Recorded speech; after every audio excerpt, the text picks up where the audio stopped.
انا شخصيا اتخذت في فجر يوم 28 جمعه الغضب. انا عارف ان ستك، انا كنت لسه هقول لك انت كنت مقبوض عليك قبلها ب3 ايام.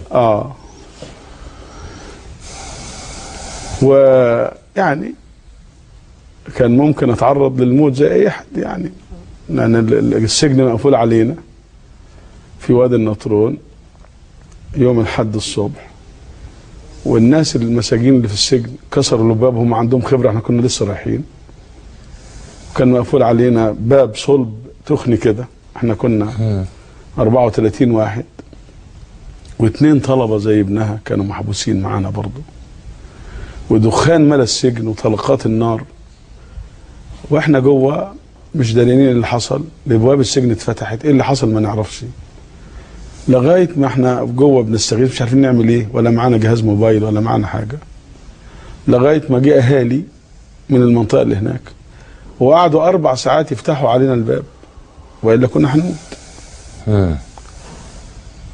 انا عايز اقول انه